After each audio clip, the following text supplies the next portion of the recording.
Good afternoon. The Senate Environment, Natural Resources Policy and Legacy Finance Committee.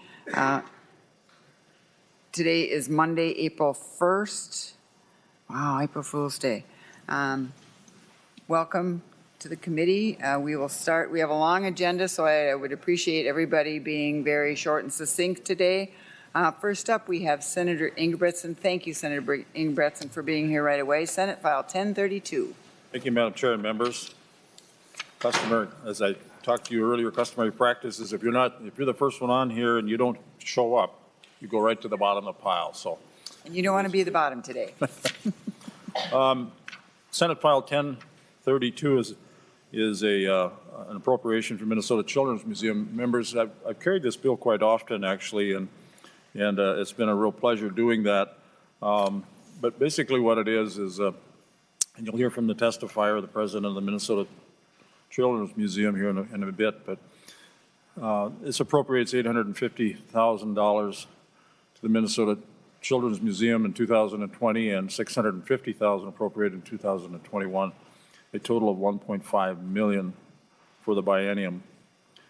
The $1 million would be used for the following additions, enhancements, and changes to the exhibits and experiences at both the St. Paul as well as the Rochester location, providing free and reduced price admissions and memberships to families that face financial barriers to participate in the museum experience in Rochester location, apparently only. $300,000 would be used for the initiative to engage communities on the role play has in learning. This would be done through a traveling experience, which is certainly wonderful throughout the state of Minnesota. $200,000 would be used for the new STEM exhibit at the Rochester location. With me today is Diane Kreisen, sorry. We'll speak more in detail about the bill and if you have any questions.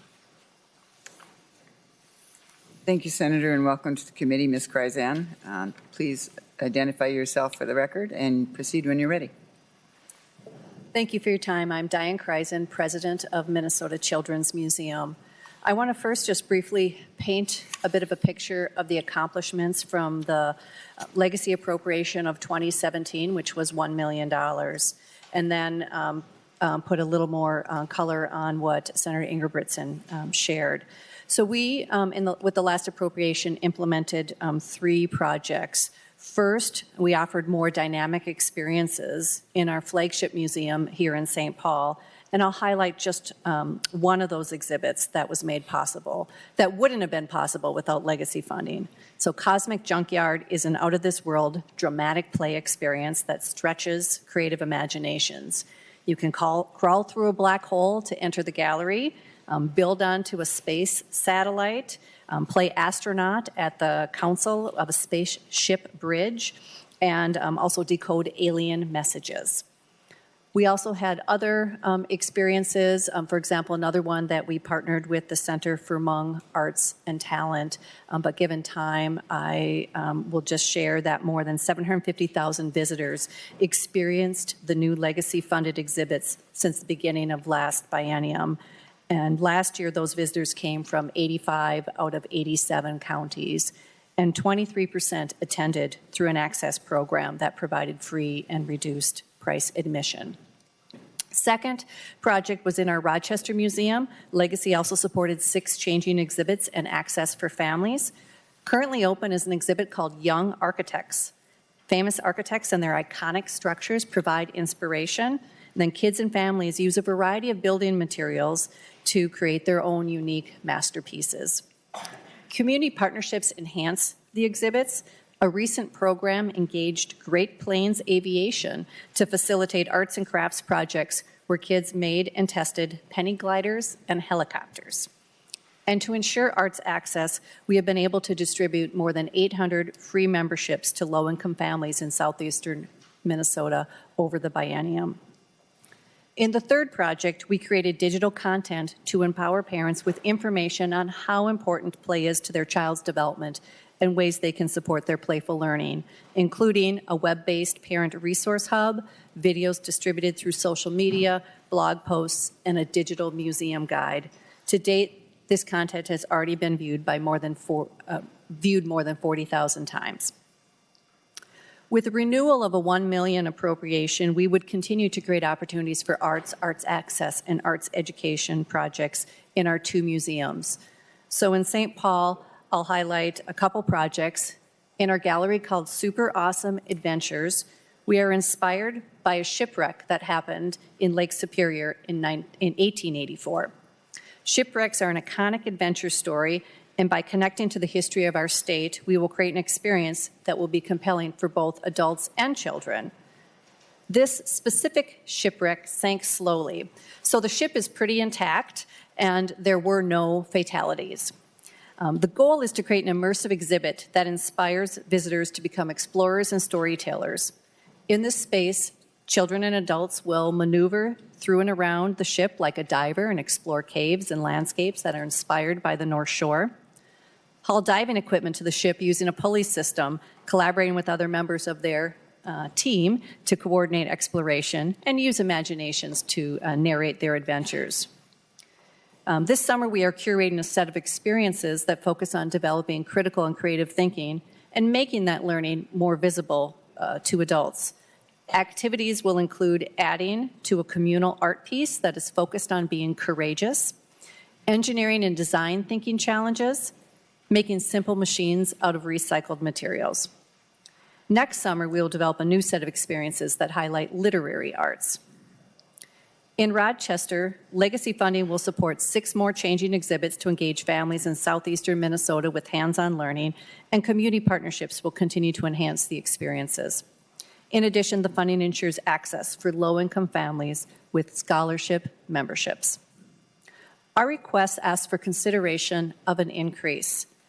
$200,000 is for a permanent STEAM exhibit at our Rochester Museum as we grow into a new, larger location. Community input has identified that a strong focus on STEM and innovation fits with the cultural heritage of the Rochester area that all started with the Mayo family. We envision the exhibit experiences will be embedded in children's everyday world of food, water, building, and exploring local contexts with arts as entry points and vehicles for discovery.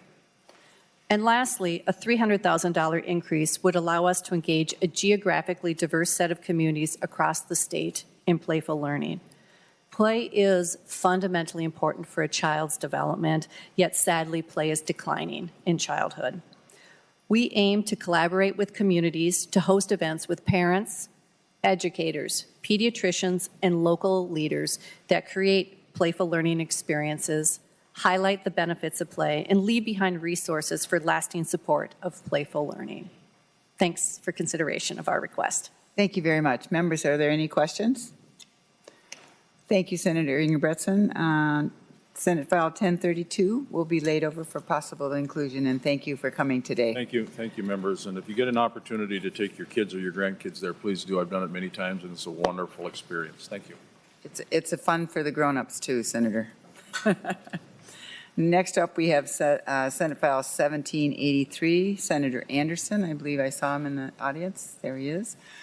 Members, I would encourage you as we go through the projects today to please make notes on your agendas. I would like to have your input on if there's a project that you particularly care for, if there's a question you need answered.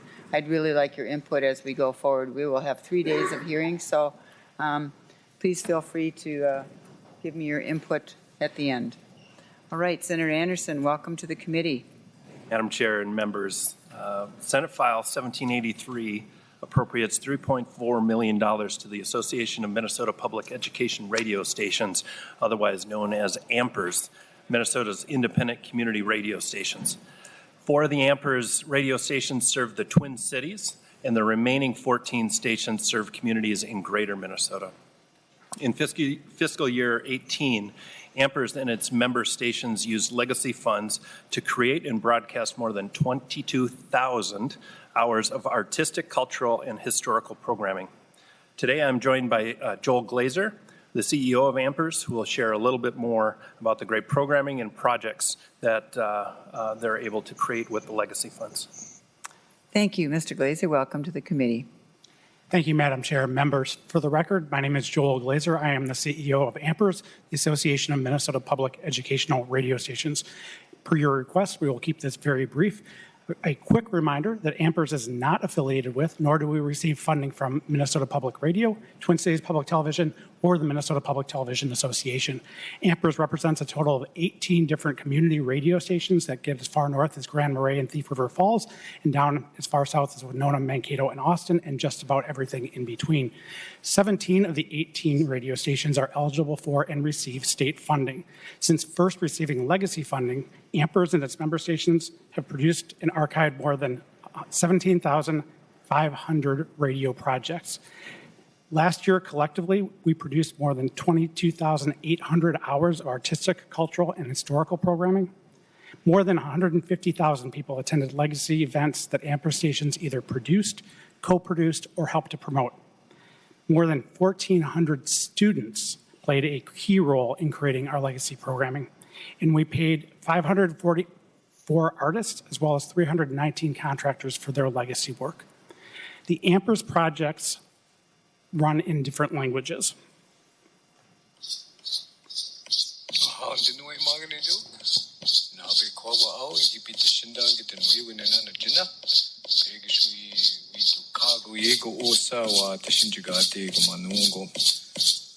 Greetings, this is Nabik, and I'm here to talk about Ojibwe language.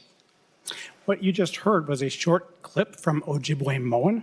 That is a 10-minute weekly legacy program that we air on KOJB in Leech Lake.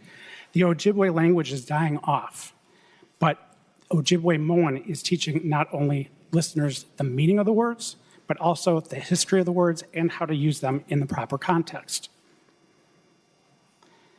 Just like the AMPERS station's diversity, the programming AMPERS' member stations create is incredibly diverse as well.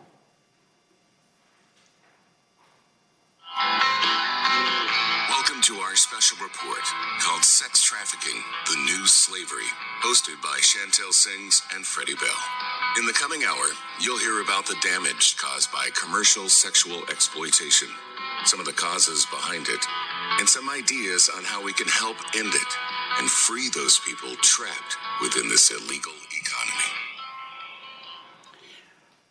While we use legacy funds to create and tackle tough cultural topics like KMOJ's programming on sex trafficking, the new slavery, we also create programs that feature Minnesota artists that are, well, just toe-tapping fun.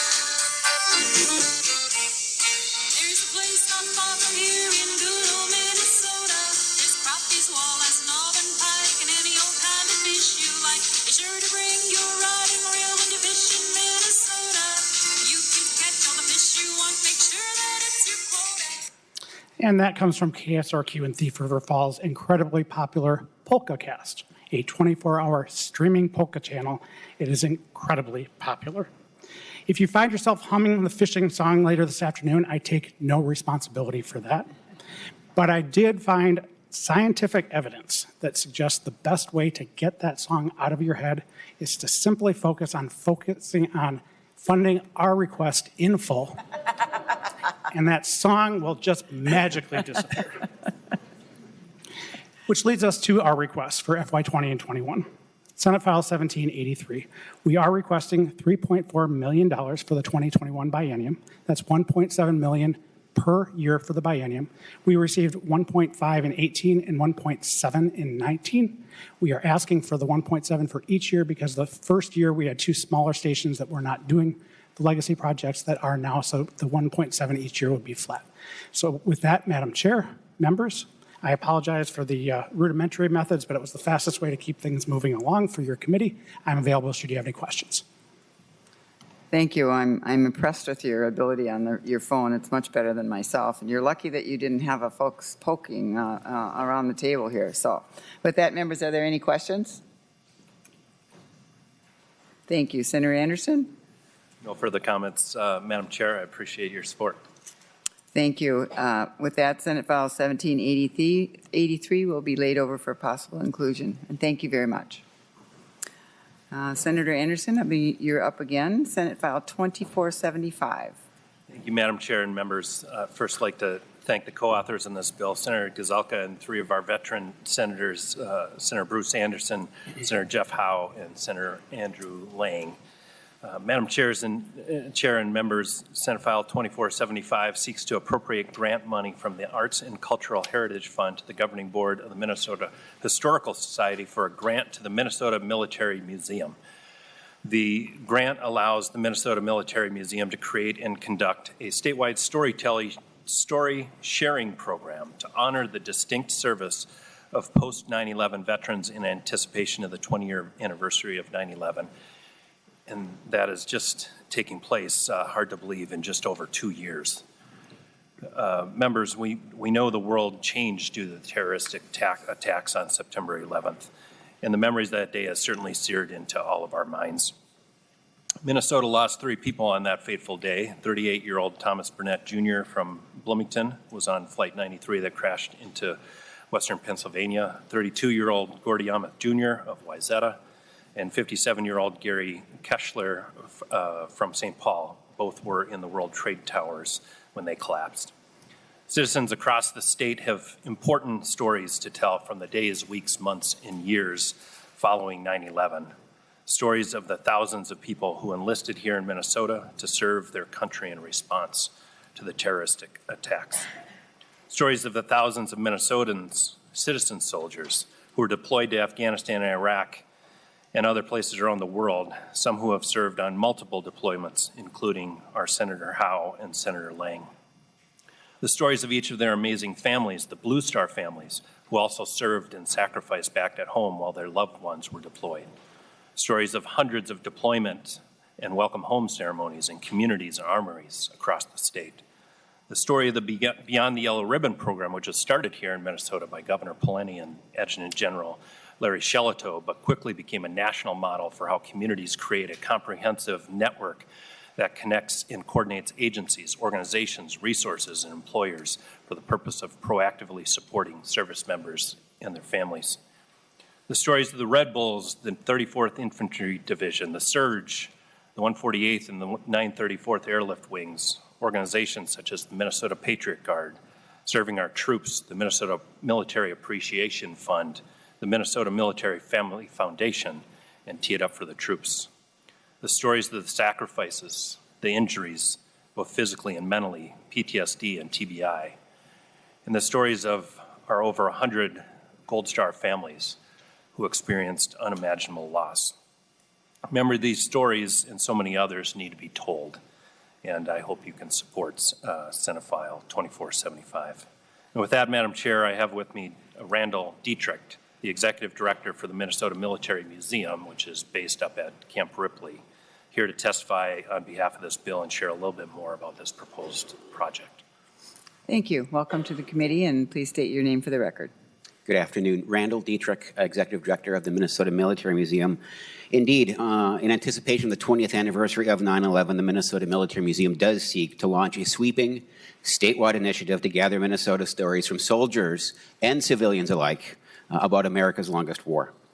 You heard some of the accounts of Minnesotans and what they've experienced. And the time really to collect these stories and reflect in this era is now for the benefit of the veterans, their families who have put up with those repeated deployments, and the general public, and especially future generations. In doing so, did want to make you aware that you all are helping us take a page from history in that the state legislature, in the aftermath of the Civil War, and then again in the aftermath of World War I, appropriated funds to create a document like the one in my hand, which is Minnesota in the Civil War. What we're endeavoring to do is something very similar to that. They make the point in hearings that was held back in the 1880s that the time to record the stories of the Civil War was right now. Waiting any longer, 20 years after the war, was only going to result in less accurate information being available. So they made the case more than 100 years ago that being timely in documenting these decisive periods in state history was appropriate, and I'm asking you to do the same. Also, just important to note that unlike the Civil War era, or even more recently the Vietnam era, where we have these letters as historians that we can go back and look at and piece together those stories, we all know that in this media age, a lot of the communication between loved ones is electronic. and ephemeral. And that's a distinct challenge for historians like myself trying to preserve this really important period in state and national history. We do want to look at the 9/11 stories, but also everybody that was serving over the last 20 years, including those Afghan interpreters who are now making their home in Minnesota and capturing a diversity of stories. This project component will include veteran histories, doing interviews in all 87 counties, a traveling exhibit that will cross the state, school-based programs and public programs, that story-sharing website, and a publication to document this era for future generations. I included a handout with your materials. In addition to that were a couple of letters of support. I would just draw your attention to one in closing. That is from a colleague, former colleague of yours, a state representative and Senator Roger Reinert, who writes from Kabul, Afghanistan, that currently he is deployed, and simply put asks that this initiative be fully funded, as somebody who's being deployed currently, is serving overseas, and sees the importance of elevating the awareness of the service of what is now about 40,000 post 9/11 veterans from Minnesota. Thank you. Thank you. Members, are there questions? Senator Howe. Well, thank you, Madam Chair and Senator Anderson. I will just say that I just wanted to make the comment that every soldier out there has a story, and they're all important. So it's all very important to gather them, and I thank you for making this an initiative. Thank you. Any further questions? Thank you, Senator Anderson. With that, Senate File 2475 will be laid over for possible inclusion, and thank you for coming today. Chair, members. Senator Westrom, I see you in the back there.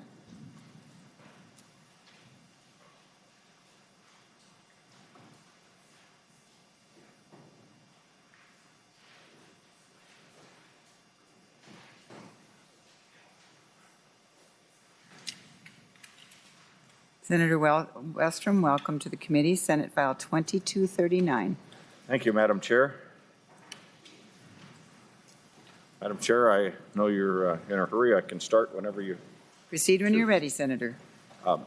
Madam Chair, members, this bill is a request for the legacy and outdoor heritage funding to help a group or an entity in my district from the Melrose area that participates in helping persons with physical disabilities get out and enjoy the outdoors and hunting. And so, Madam Chair, this request would help them in accomplishing that purpose, noble purpose that they will tell you amply about here as I turn it over. Ron is here to talk about the program, and then Matt, who's also a disabled veteran, would have a few comments as well about the program. And with no further ado, I'd welcome them. Thank you, Mr. Welly. Welcome, and please identify yourself for the record. Thank you, Senator Westrom, for giving us some time here. You have to put up with my bad voice here. My cold is almost gone, but anyhow, yes, Ron Welly is my name, and I'm from Melrose, Minnesota. I started this organization in 2008, right out of basically my house to speak of. And it simply was to, simple as helping people that aren't as blessed as I am, or my whole entire family. I don't have anybody in my family that fits the criteria, which is super great. I just thought I'd help get something started for other people that weren't as blessed. And so we provide outdoor recreation of any sorts. That's what the Midwest Outdoors Unlimited part of it is, unlimited in the ideas in the outdoors, and also unlimited meaning anybody, sex, race, creed, age does not matter. We do a lot for the disabled American, for the veterans. We participate up at the Camp Ripley hunt. The deer hunt, I started up the turkey hunt. I believe now it's 11 years, something like that up there. I got going, and it's unbelievable, all the people that are in need of it, and that's why we're growing each and every year, even though I'm getting a little older, I'm not quitting. This is too important for us not to do in the state of Minnesota. And there is definitely a need for it. Every so often I hear, well, there's too many disabled groups out there. And I'm saying, got that competition. I said, are you kidding me? There can never be enough disabled groups. The poor people, they just want to do the same things that everybody else does, just that they need a little help. And that's what we're there for. A lot of them have their own family members, and they come with in our events. That's super great, or good friends. But there's some out there that don't have anybody. And they quit doing what they did because of different reasons. And I said, that's where we come in. That's where we come in. That's what we do. So we do terminally ill hunts, and that's sad to say we did, over the last couple of years, we did quite a few of them. We do a calendar each year, and I want to clarify something last year when questions came about with our calendar. We have, it's a fundraiser, and that's our #1 fundraiser. Without that, we would probably be done. But we do have guns and cash options in there. And no, somebody was not going to vote if that money appropriated went to that. Absolutely not. That calendar is self-funding. It takes care of itself. So if anybody has questions on that, please, you got my phone number and everything on it. And the other question they did have was, they see we do out-of-state events as well. They don't want the money leaving Minnesota. Absolutely not. Those events we do are two things. One is either, a good example is Two Hats Ranch in Michigan. They supply the hunt free to the person, free to the volunteer. Costs us the gas to get there. We did some bear hunts in Canada. Those, the individuals did pay their own hunt themselves. So no monies did come out of any funding that would come out of here. Basically, we're looking for more equipment because we're expanding. We need to get more equipment in more areas in the state here. So it's kind of what we're asking for, some funding, please, and we would go probably this year again toward a few more pieces of equipment. Thank you, Mr. Welly. I believe Matt's here, and I apologize. I don't know your last name, but if you could identify yourself for the record, and Yes. Thank you for your service. Thank you. For the record, my name is Matt Rausch. I want to thank Ron Welly for allowing me and the senator to come and thank the state of Minnesota and Ron for allowing us to participate in his programs. They were really great. I am a fourth generation Minnesotan.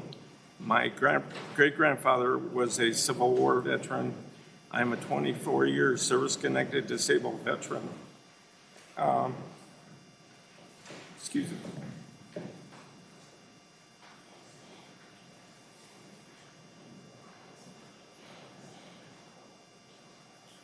I'd never be able to do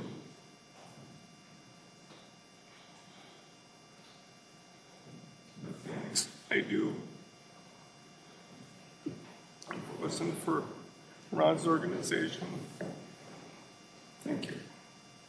Thank you, and thank you for your heartfelt testimony. We really appreciate you being here today.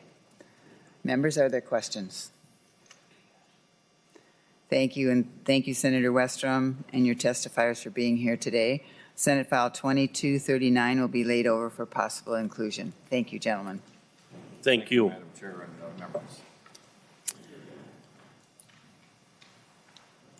Next up, we have Senate File 1450, Senator Weber.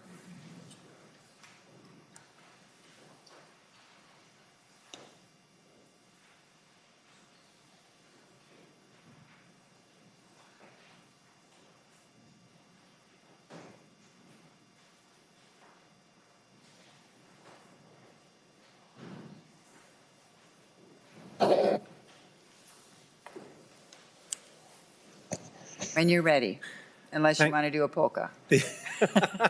I'll leave that up to you, Madam Chair. Thank you very much, Madam Chair and members. I have before you Senate File 1450. This is an appropriation for county fair grants. It's my understanding that once upon a time, out of Legacy was funded an entire amount of $2.8 million for county fair grants. It was determined at some point that maybe not all of those grants would qualify for the funding out of this particular committee. And at one point, it was decided that about $800,000 would qualify, and the other $2 million was stated that it should more appropriately come from agriculture. Well, agriculture picked up its share of that $2 million, but at that particular point, the $800,000 disappeared from legacy funding. And I know in the last bill there was a partial recapture of that, but this bill brings us back to $400,000 each year for 2020 and 2021 to restore that funding. I have with me today Dennis Van Morlhem from the Minnesota Federation of County Fairs, and he would like a few minutes to address the committee, Madam Chair. Welcome. Thank you, Please, Chair. please identify yourself for the record. My name is Dennis Van Morlhem from the Sibley County Fair, a past volunteer and a Fair Board member and a 2nd District Federation of County Fairs Director representing 95 fairs today. Our county fairs are the only arts venue in many counties here in Minnesota. They are the de facto arts provider for our citizens. Like in my county, they have no arts organizations. The county fairs have a deep history and heritage here in Minnesota. We are poised to provide exactly the duties mentioned in Bill 1450. Historically, county fairs were 100% agriculture-based. But as time went by, the importance of the arts crept in. The fairs attempted to provide this new need, but the cost to do so was prohibitive due to the arts-based presentations costing more money than the fairs could afford. Low-income attendees could not afford to attend ticketed events, thus entertainment drifted to beer stand stages and grandstands that relied on costly tickets and liquor sales to pay for the shows. Families were shut out due to the adult venue and late hours that went with it. Some fairs provided free family stages, but struggled with the additional cost that was not supported financially. Last year, assisted by the arts grants, and again this year, we are fielding an even better free family stage presentation. This has generated a demand that we actually were not initially prepared to provide, but a year behind us, we are providing an even better venue this year. The great thing here is we did not touch the traditional agriculture-based fair and can still provide adult-only entertainment. This bill will allow 95 county fairs to plan, fund, and present an even better free stage and exhibitions. As we communicate among our fellow fairs, new ideas are constantly popping up, and all we need now is our legislators to assist us in providing them. Some of the acts county fairs have presented this past year are ethnic dance groups, Irish, German, Hispanic, among others, historic presenters like Doug Oman, a photographer and a book author who gives one-hour talks. And some of the examples are one on barns, dance halls, windmills, courthouses, and Minnesota involvement in the Civil War, amongst others. We have reenactments of fur traders and pioneers, a Teddy Roosevelt impersonator, the Apron Lady.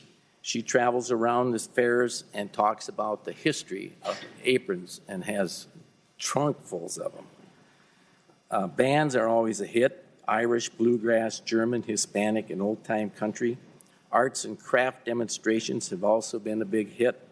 New this past year was the wandering impersonators of historic persons. They act and answer questions as the original person would have. A side effect also has been the growth of local talent, both adult and youth, who would never have a chance to present on our stages. Due to the lack of venues available in this area, many of the fairs were not able to provide it. Most get small stipends to cover their expenses, but they're thrilled to appear on that stage in front of their neighbors. County fairs have been a part of my life for 50 years. I am proud to have been part of keeping them up to date, largely with the help from you.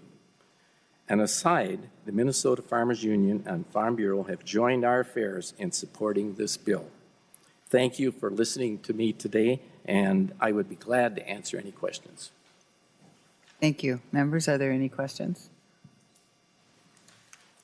Senator Lang.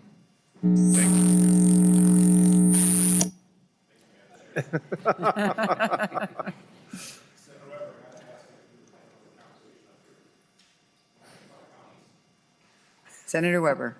Well, I looked at that number myself with the 87 counties that we have, but I think there may be multiple fairs, and I will let Mr. Van Morlehem answer that. The tier of counties across northern Minnesota, many of them have more than one fair. Senator Lang, my own Cass County has one in northern Cass County by Pine River and one down by Pillager. So they have two, I know, in Cass County. So the larger counties do have several. Oh, and Senator Bach is shaking. Senator Bach has two also. So thank you.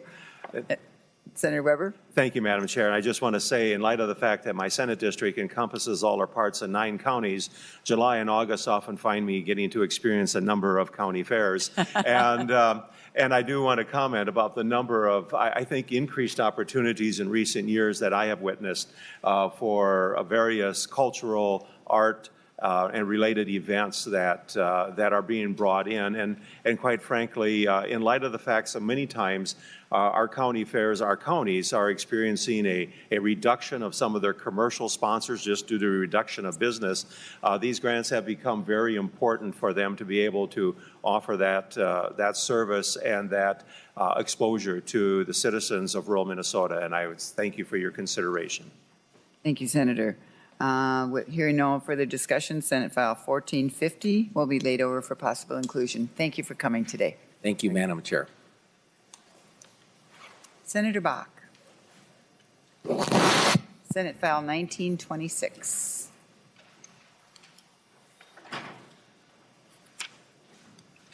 Welcome to the committee. Thank you, Madam Chair. Members, this bill asks for an appropriation of $250,000 for the Lake Superior Zoo. The Lake Superior Zoo is one of the 3 accredited zoos that Minnesota has. It gets about 20,000 visitors a year. It was first opened in 1923 in Duluth. In 1929, the main point of contact building with the main exhibits was constructed, and it really has outlasted its usefulness. So what the appropriation is intended to do is to spend a year or a little more on the pre-design and planning to replace the main building at the zoo. So, Madam Chair, I've got somebody from the zoo here that can talk much more fluently about it than I can. Thank you and welcome to the committee. Please identify yourself for the record. Madam Chair, committee members, thank you for the opportunity to address you this afternoon. My name is Lynn Habiger. I'm the Director of Business Operations for the Lake Superior Zoo. The Lake Superior Zoo is an accredited zoo, the only AZA accredited zoo in greater Minnesota, with a long history of providing up close and personal animal experiences and educational opportunities that inspire connections of our guests to wildlife and action towards conservation in our region and around the world. Established in 1923 with a lone white-tailed deer, the Lake Superior Zoo is now home to hundreds of animals. Several hundred animals, 90 of which of those animals are housed still in the main building. The oldest structure on the premises completed in 1929. The zoo's main building is currently and literally falling apart, crumbling around us. It does not meet the educational or habitat space needs of a modern zoo facility. It has exceeded its useful life. Replacement of the facility will provide us the opportunity to expand our nature and conservation-based educational mission and develop public spaces to facilitate expanded interactive animal habitats, which will drastically improve our indoor programming opportunities. It will also serve some very basic yet significant needs for improved accessibility and access. The replacement of this building is part of our long-term revitalization plan to maintain the zoo as a viable community regional asset.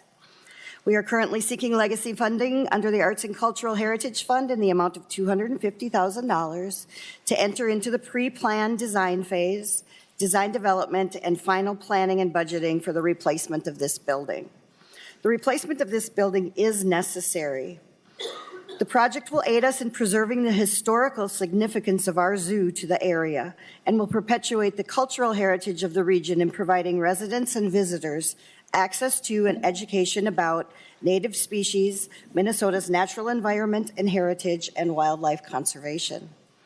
The Lake Superior Zoo is very grateful for past appropriations, legacy appropriations that have contributed to our efforts, including the planning and design funds for our Bear Country exhibit scheduled to open this year, our overwhelmingly popular native butterfly exhibit, and this spring's upcoming Amphibians of Minnesota exhibit, which, by the way, is housed in our main building. Thank you for your valuable time, and we would not be able to offer our region many of our educational opportunities without your support. And with that, if you have any questions, and our visitorship is upwards of the number he gave. That's our educational outreach program there. Thank you, members. Are there questions? Ms. Habiger, what kind of timeline do you have for the build? This is for your pre-design and your This designing. is for pre-design, yes. So what kind of timeline are you looking for? Madam Chair, we're looking for probably in the next 3 to 4 years. Our centennial is in 2023. We will have been here in Minnesota for 100 years, so we would love to be well on our way by that time. That's a goal. Definitely, for sure. All right, thank you. Any more questions? Thank you, Senator Bach. Well, Madam Chair, the zoo was in my Senate district until I had to give it up in 2012 in redistricting. So I no longer represent it, but I represent neighborhoods very close to it. Thank you. Members, Senate File 1926 will be held over for possible inclusion. Thank you for coming today. Thank you very much. Next up, Senator Rose, and welcome to the committee. Senate File 1053 first.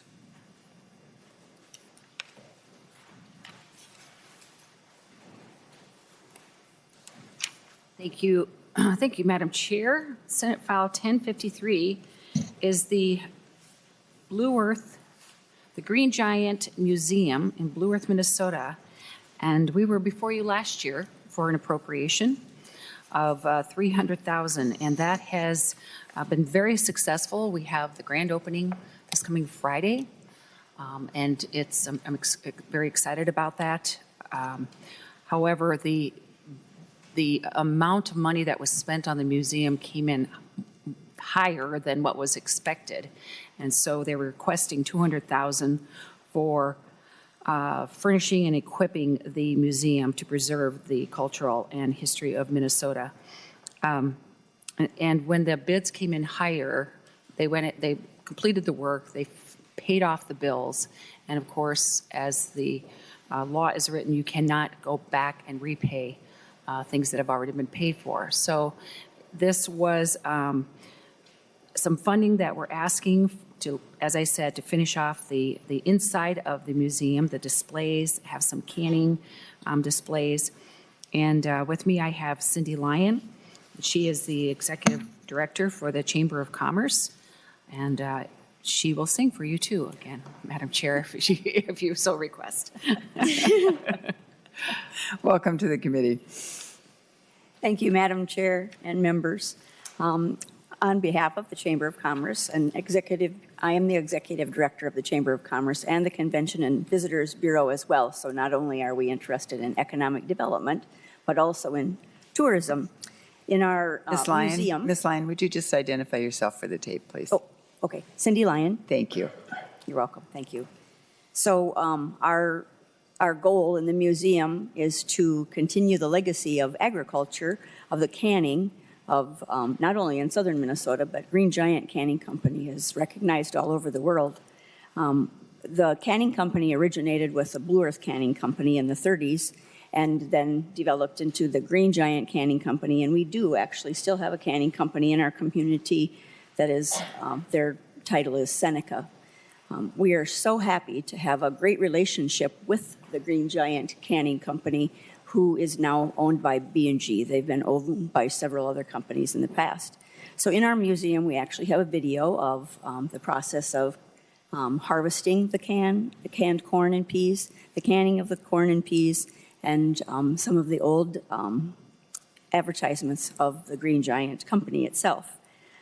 And we have sent to you through Ruth and Senator Rosen some letters of support from the Chamber of Commerce Chairman, CVB, Convention and Visitors Bureau Chairman, and also the City Administrator. The City Administrator attended when we addressed the Legacy Committee in the past, and he is on an interview today, so he couldn't come with us.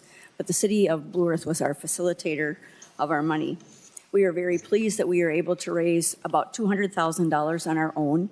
Then we were awarded the legacy money that you so gratefully and gracefully awarded us. And also then in the end with our shortfall, our city was determined that we keep the ball rolling, so they gave us 2 loans, so we are at a lease to own portion in the progress of our building. We did send you a PDF of our newest giant attraction, so it shows you the building itself and some of the things that are in the museum. We aren't quite finished.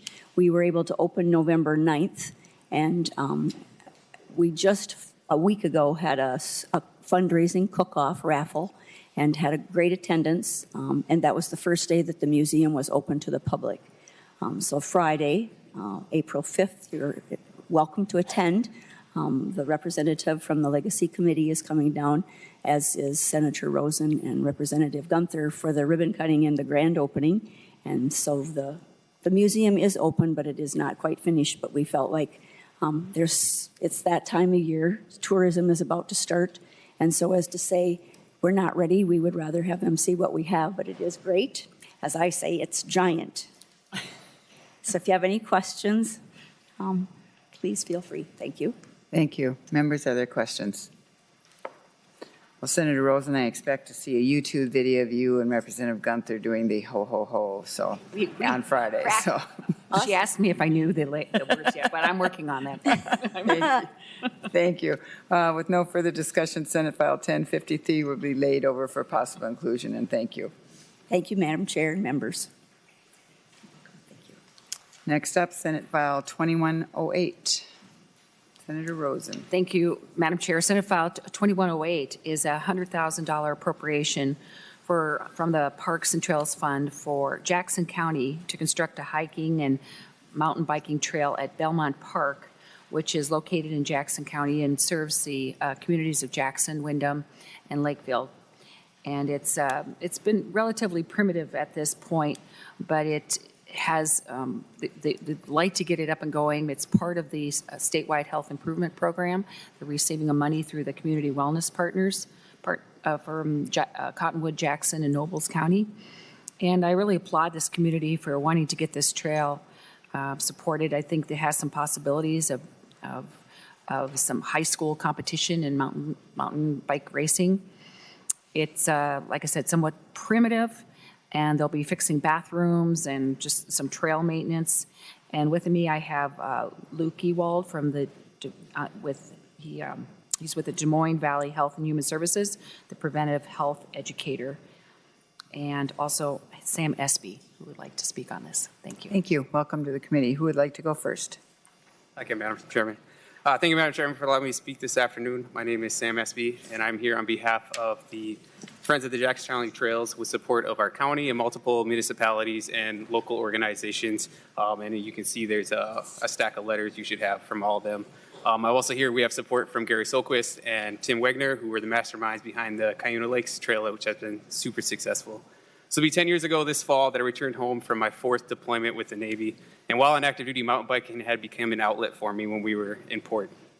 And it didn't take long from my time I returned to start looking for a place to bike in the area. During that time, I ended up at Belmont Park, and I rode the sole hiking trail that is there now. And I someday dreamed that maybe we would have real mountain bike trails in this park. In 2015, I returned home again from the military, this time opening a bike shop in Jackson. And shortly after, I was invited to join the local Friends of the Trails group. As a new member of the Trails group, I brought up that there are no mountain bike trails in our part of the state, and there should be a picture of the state that you have too. So I brought up the idea that we could build trails in Belmont Park because the topography there is incredible. So members of the trail group and community leadership began to see the benefits of having an off-road trail system in our backyard. There's health benefits, there's economic benefits, and just general livability benefits. This trail system will be a draw for young professionals to move to our rural area because we young professionals are not just looking for a job, but we're looking for a place that supplies our lifestyle needs. There's no question that mountain biking has had a positive economic impact in Minnesota. These trails will bring a boost to our local economy as there are bikers coming to ride our unique trails. Mountain bikers like myself, we are always looking for new trails to ride, and we spend a lot of money doing it. The park is situated between the cities of Jackson, Lakefield, and Windham, as Senator Rosen had said, and so this will allow multiple communities to sort of be a gateway to this trail system and help boost all of our communities. The trails will be a new opportunity for exercise where entire families will be able to recreate together instead of just watching from the sidelines. The trails have already been designed, and they are designed with progressive loops that will be rideable not only by my 2-year-old son, but also the teenagers who are looking for thrills in my youth group, their parents, and then advanced riders like myself, all at the same time. The trails have been designed to the standards of the NICA and will be a potential host site for the Minnesota High School Cycling League. And this will allow also our area to start a team that can compete in this rapidly growing sport. It's incredibly how fast it's growing in Minnesota. In addition to the high school competitions, I would like to host cycling events for all ages, both in the winter and the summer months, events that are otherwise hours away up here in the Twin Cities or farther north to Cuyuna and Duluth. These trails would be open and usable year-round by both hikers and bikers, and the trails will be sustainably built to discourage erosion and will be maintained by volunteers to ensure that this is a gift that keeps on giving for years into the future. Thank you again, Madam Chair and members, and I'm willing to take any questions you may have. Thank you. And Mr. Ewald? Yep, I'm Luke Ewald. I work in Des Moines Valley. I'm Health and Human Services under the Community Wellness Partners, which some of you probably heard of the Statewide Health Improvement Partnership. Kind of like Sam, I grew up really enjoying bicycling, not just mountain biking, but all types of bicycling. I probably started mountain biking, probably in Colorado about 16 years ago, and since then I really started to enjoy it. So when I moved down to Jackson about 5 years ago to work at the public health office, I was just really impressed with the trail system that Jackson already has. A lot of the trails are paved. I believe there's about 9 to 12 paved trails that are in the community alone. So for my job specifically, it's to get folks more active. So I do a lot of work with active living plans, walkability and bikeability. So I kind of look at an off-road trail as an alternative to just using regular trails, but getting kids more active. In greater Minnesota, 1 in 5 residents in greater Minnesota bike at least once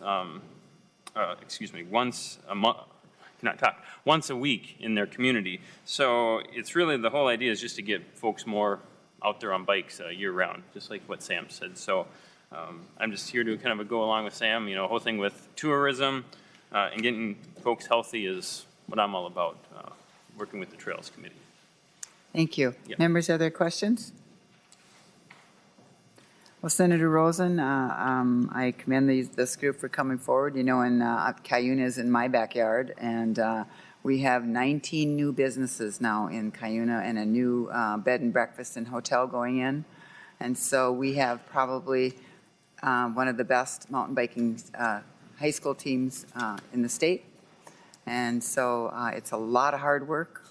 It's a lot of energy and hard work, but well worth it. So with Madam that, Chair. members. Madam Chair. Yes? A little Senator competition Rosen. coming your way, then, I'm just going to say. We're tough, Senator Rosen. We're tough.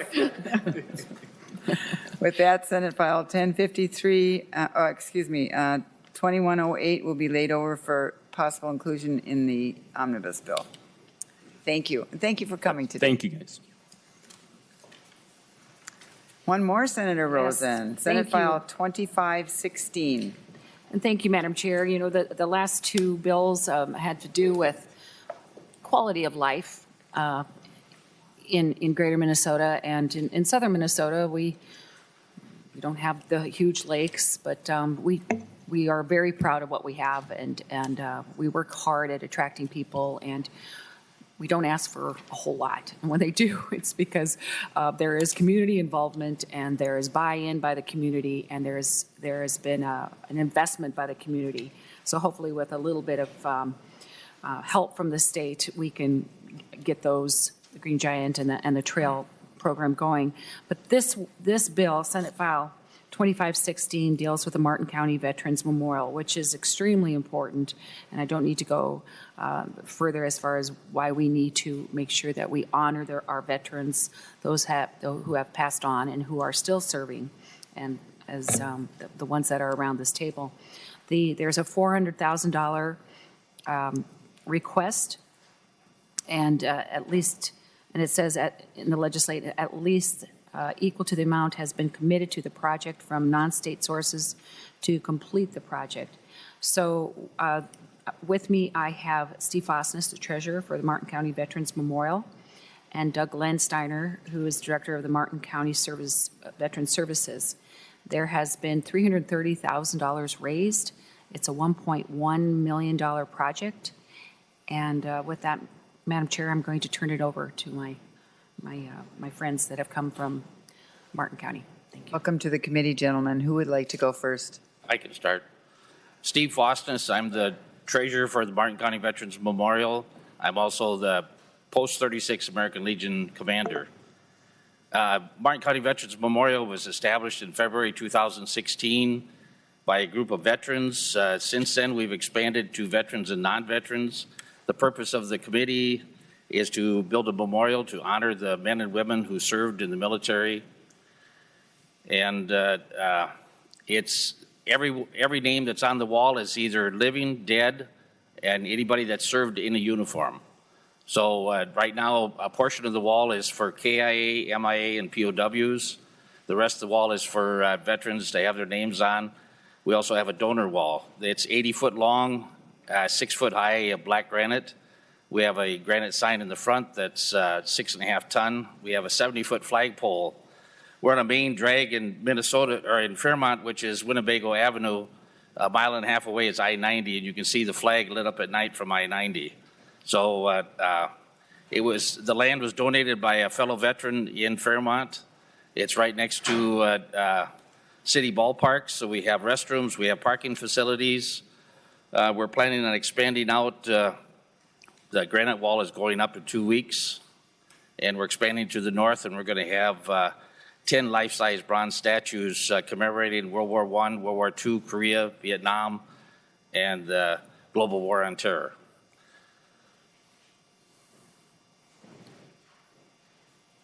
Mr. Landsteiner, welcome Madam to Chair, the committee. Committee members, thanks for allowing us to come before you today. And my name is Doug Landsteiner. I'm the Martin County Veteran Service Officer, and I do my best to represent the veterans of Martin County and their families.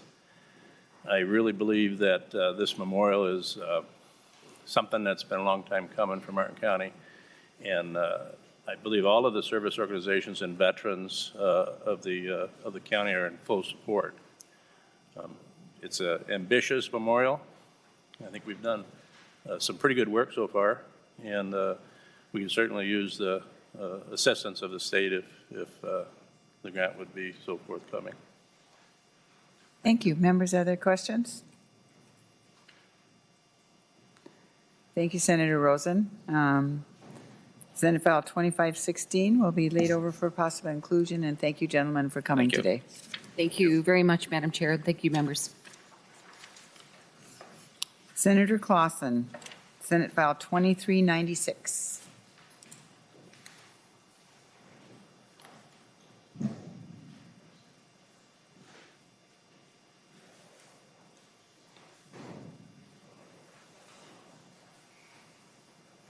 Welcome to the committee. Well, good afternoon, Chair Root and committee members, and thank you for the opportunity to present Senate File 2396. It's a proposal to appropriate funds from the Arts and Cultural Heritage Fund to the Minnesota Zoological Board. I'd like to start out by saying thank you to our co-authors, Senators Engelbretson, Senator Dibble, Senator Paul Anderson, and Senator Senjum. Support from the Arts and Cultural Heritage Fund has been an important component of the legislator's support for the Minnesota Zoo since the legacy amendment was passed in 2008. As a large cultural institution and state agency, the zoo uses these funds to expand programming, focusing on its mission to connect people, animals, and the natural world while contributing to the Minnesota quality of life.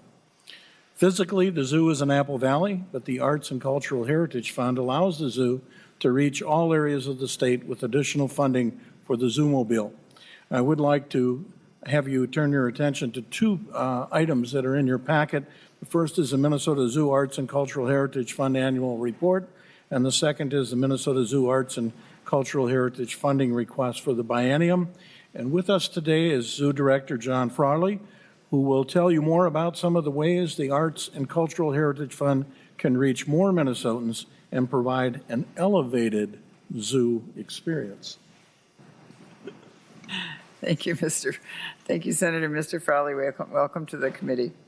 Madam Chair, committee members, my name is John Frawley, Director of the Minnesota Zoo. I want to thank Senator Clausen for offering this bill.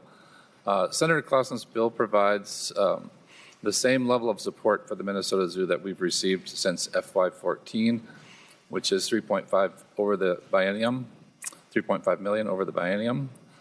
And excuse me.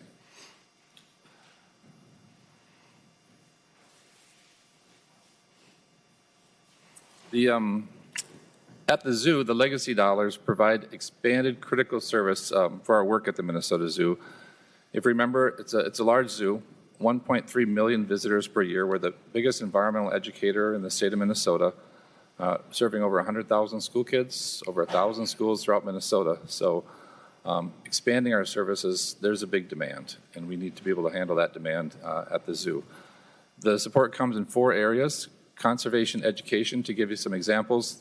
That would be expanded service of our Wings Financial Bird Show, our expanded services of our close encounters, where people have one-on-one encounters with the animals, including additional interpretation and special events. The second area is outreach, access, and new audiences that's supported. As Senator Clausen mentioned, our Zoomobile delivers over 650 hours of programming throughout greater Minnesota, reaching all the counties throughout the state. Very popular program. This support also helps us support our Free to Explore program, which helps the zoo be free to Minnesotans who need it to be free. So people who qualify for assistance in Minnesota have access. This year we'll serve over 100,000 Minnesotans for free through that access support. The third area is Minnesota's natural heritage. This is our conservation work. As you know, the zoo is well known throughout the state and throughout the country, but we take care of a lot of conservation right here in Minnesota, reintroducing bison to our Minnesota prairies, bringing back freshwater mussels, working with turtles, blandings, and wood turtles throughout the state with conservation, and reintroducing threatened and endangered butterflies here in Minnesota. So a lot of great conservation is supported. Fourth, preserving Minnesota's farm heritage. This really comes in the form of expanding the Wells Fargo Family Farm Hours, which is our family farm that shows people what it's like, looks like, and feels like to work on a Minnesota working farm. This increases our offering of that farm experience by 3 months a year, which equals almost 200,000 more visitors. We're currently having farm babies right now at the zoo, and it's going well. Last weekend we had over 20,000 visitors at the zoo.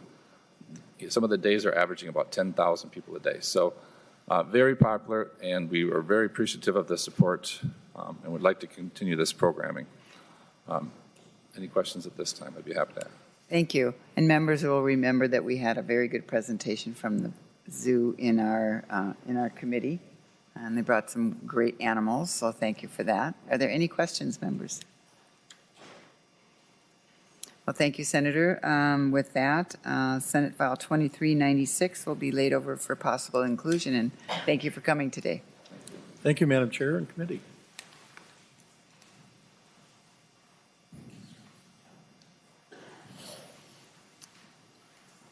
Senator Franson, Senate File 2269. Welcome to the committee. Senator Rudin, members. Senate File 2269 deals with our legacy amendment. Back in 2008, Minnesota voters passed a constitutional amendment creating a 38-cent sales tax to support outdoor heritage, clean water, sustainable drinking water, parks and trails, arts, history, and cultural heritage projects and activities.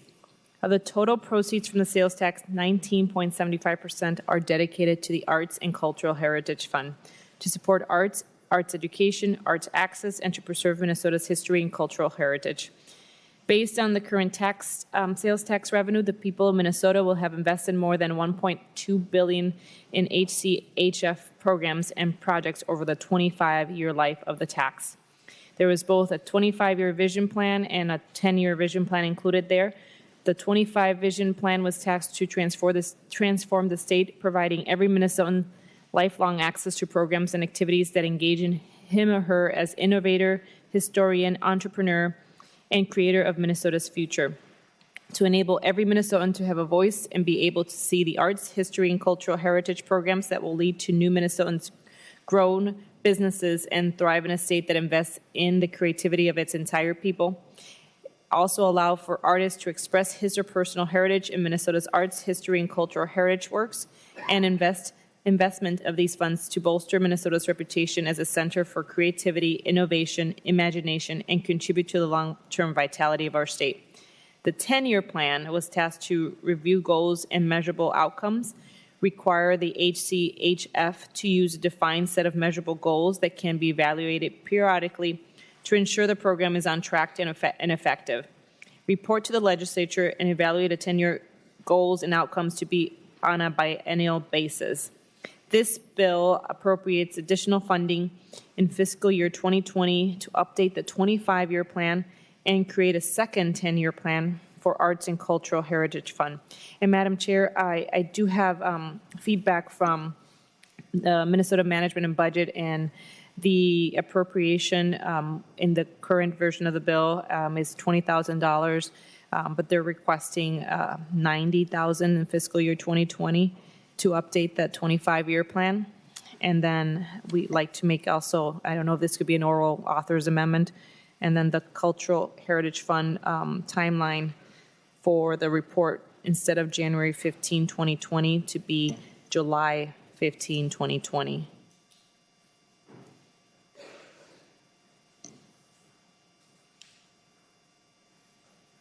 That is based on the, Madam Chair, based on their experience doing that first 10-year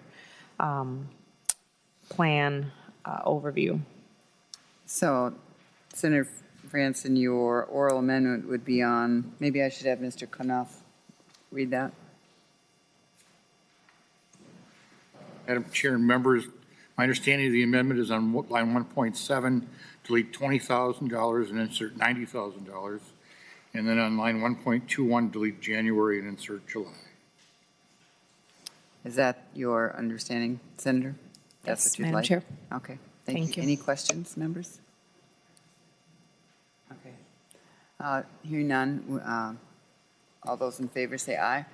Aye. Those opposed, motion carried. Are there questions, members, to the bill?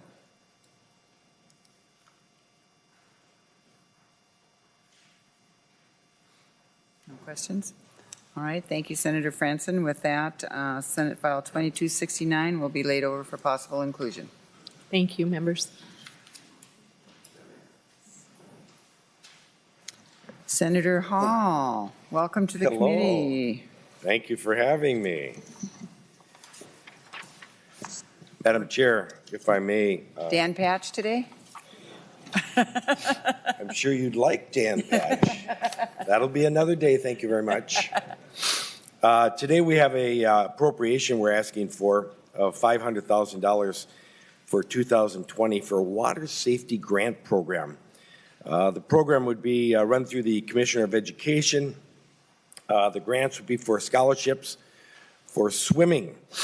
We live in the heritage, shall I say, of 10,000 lakes. With this $500,000, we could teach 10,000 kids how to swim. Many of you don't know, but my background was working with the Hiawatha Branch YMCA as a director of the largest youth program in the country at one time. And I grew up as a kid in 5th grade, learned how to swim through the YMCA, and became a swimming instructor, a lifeguard, taught many people, adults and kids, how to swim. And I'm really excited about this program because we have a lot of kids right now coming from other countries that don't live in the land of 10,000 lakes and don't know how to swim. So this program would be helping a lot of them. As you can see, it's about low-income and at-risk kids that can't afford to spend the $50 to get into a program like this to learn how to swim. So I have with me 2 people that can answer questions, but one that would like to say a few words, if they may. Certainly. Welcome to the committee.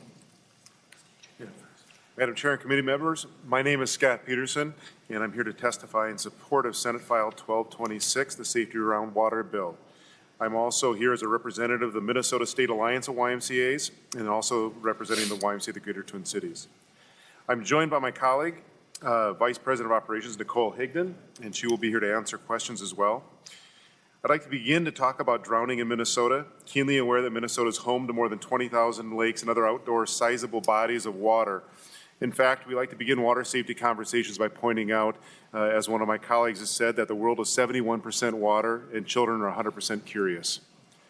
Drowning remains a real threat to our young people. It's the second leading cause of accidental death behind only car accidents for children ages 1 to 14 and has been for years. In Minnesota, 8 children died from drowning in 2016. And for every child who died, another 5 required emergency care with non-fatal submersion injuries, which can often include severe brain damage and other long-term disabilities. Troublingly, similar to our state's achievements gap, there's also a drowning gap as well. African American children are 3 times more likely to die in a drowning accident than their white peers. National research explains this as well. Almost 2/3 of African Americans and 45% of Hispanic and Latino children have little or no swimming ability, in contrast with 40% of white children. Economics also play a role. In families with a household annual income of less than $50,000, 79% of children possess little or no swimming ability. Swimming lessons should not be an experience and skill that's limited to family economics. Safety should be an opportunity made possible to all. Formal swimming lessons reduce the likelihood of childhood drowning by 88%. And while no child is ever water safe, swimming lessons go a long way to make children safer in, on, and around water. I cannot fathom a worse call as a parent or a grandparent than hearing a young family member has passed away in an accident that was largely preventable. Recently, students from the Minnesota Math and Science Academy, many of those whose families arrived recently in Minnesota from Somalia, took place in a water safety program at the YMCA in East St. Paul. We got a thank you note from several students, one of which I'm going to share. Dear YMCA, thank you for helping us swim last week. We'll be needing those types of skills to survive underwater. Thank you for protecting us while we're swimming. If you had not done that, I'm pretty sure one of us would be in the hospital trying to undigest the water we swallowed. Thank you for giving me the courage to believe in myself when I was scared to jump in the deep end or even in the shallow water. Thanks for believing in me. That was from a 7th or 8th grader.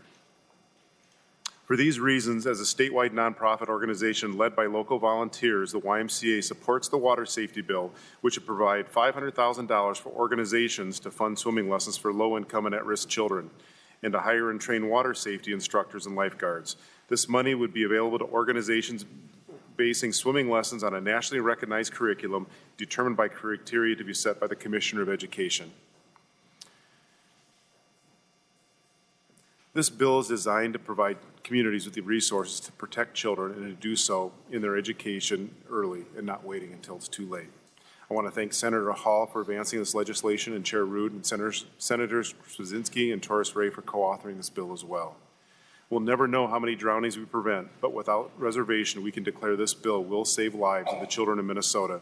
And it's for that reason we ask all of you to support this legislation. Thank you.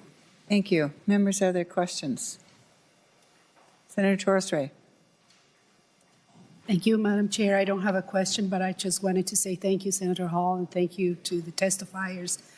This is really a very important issue, Madam Chair, and I have been aware of this issue. One of my mentors at the University of Minnesota, who is one of our most prestigious economists in the country, Dr. Myers, has done extensive research on this issue. He is a swimmer himself and went with a scholarship to MIT. And so we have a great need, really, to increase resources to teach swimming to children of color in general in the state of Minnesota.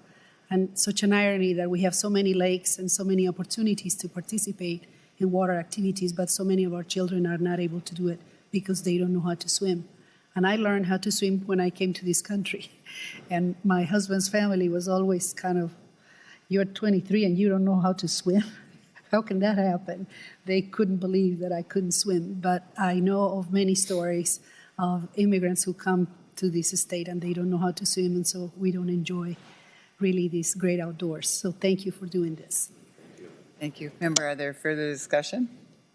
Well, thank you, Senator Hall and testifiers. With that, Senate File 1226 will be laid over for possible inclusion. Thank you.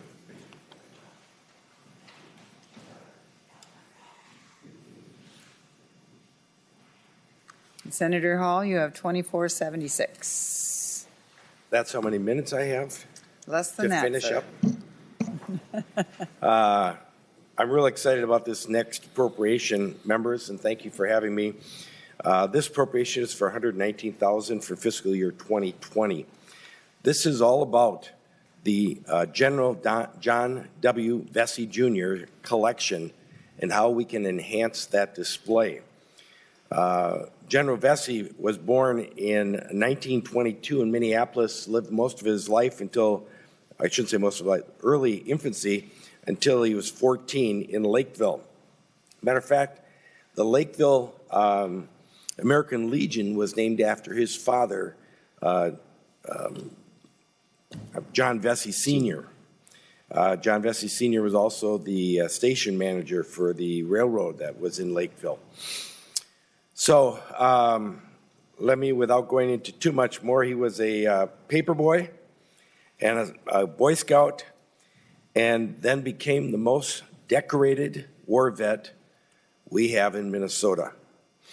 And so for more details, I've got with me Mr. Dietrich that will talk a little bit more about what they're going to do with the funds. Thank you, and welcome to the committee, Mr. Dietrich. Randall Dietrich, Executive Director of the Minnesota Military Museum at Camp Ripley. The museum recently became the principal repository of the extensive collection belonging to General John W. Vesey. Prior to his passing in 2016, the General maintained a strong personal relationship with our museum, and we are proud of that relationship and dedicated to honoring his legacy through increasing public access to this new collection of ours and ensuring the broad use of it. To that end, the museum board created the Vesey Collections Committee to provide oversight of this collection and guide its activities. Members of this committee include Sarah Vesey, who's the general's daughter, former Adjutant General Rick Nash, Dr. Thomas Saylor at the University of Concordia, and then also our museum archivist and curator. The museum is dedicated to professionally cataloging and archiving all of the Vesey collection and making elements available publicly. This reflects General Vesey's desire to ensure records and artifacts do not simply sit in storage, but remain part of our national and state dialogue, especially creating documentary programs, launching public programs, and creating extensive online content. In closing, just to give you a sense of what this collection entails, it's 30 cubic feet of records, 45 photo albums, 500 separate photographs, 484 three-dimensional items, including a Presidential Medal of Freedom, over 1,000 books from his personal library, and 40,000 sheets of paper, documents from heads of state, from U.S. presidents, from dignitaries, from ambassadors. He plays a special role in state and national history, and I think it's important for us to share his legacy with others as General Vesey, had relationships with President Carter, President Clinton, President Bush, President Reagan, Margaret Thatcher, and others. For a young man who, again, was born in Minneapolis, raised in Lakeville, and then later lived humbly in Garrison, his role on the national and international stage is truly profound. And what we're trying to do is share that legacy so that young people can see their place and their role in having a similar role moving forward. And that includes at VFWs and American Legions, where the general was very involved, through scouting, which was also something very near and dear to the general's heart. So our effort is to take this collection, finish our cataloging, and then share it statewide as broadly as possible. And we thank you for your support. Thank you, members. Other questions? Members, I do believe that this year will be the first celebration of the John Vesey Day that we passed unanimously out of the Senate. And so this is a very excited homegrown hero that we are proud to recognize. So, Senator Hall. Thank you, Madam Chair. And I think it's important to note, this is the only individual, I believe, that went from private, held every rank from private to 4-star general that was available at the time he was serving. So it's quite amazing that he came from the state of Minnesota, and I think he should be, we should do what we can to make sure that that's well known. Thank you. And thank you, Senator Hall. With no further discussion, Senate File 2476 will be laid over for possible inclusion, and thank you. Thank you, Madam Chair and members. Do I see Senator Tomassoni?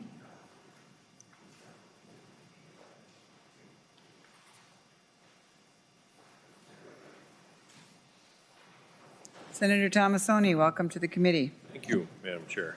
Nice to be here.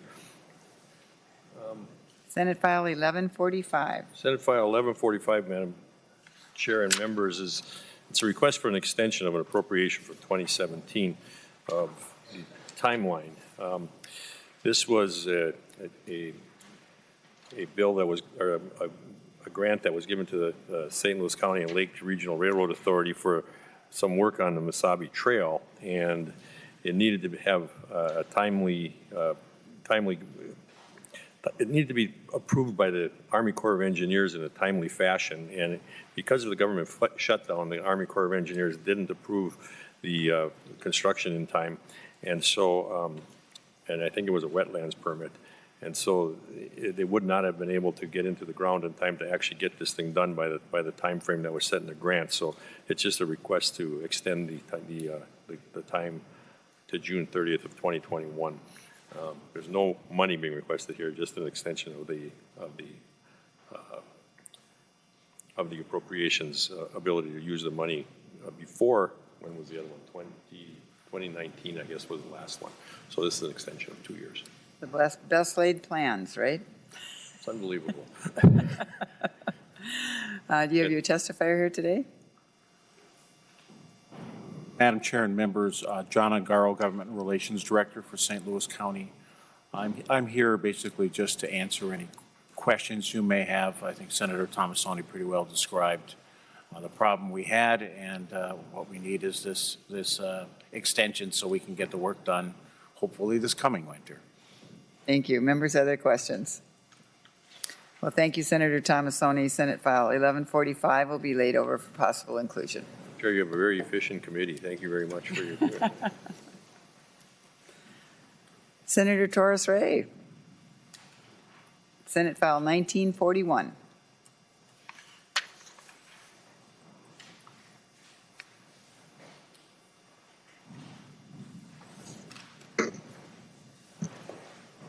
Thank you very much, Madam Chair, and thank you, members of the committee, for the opportunity to present Senate File 1941.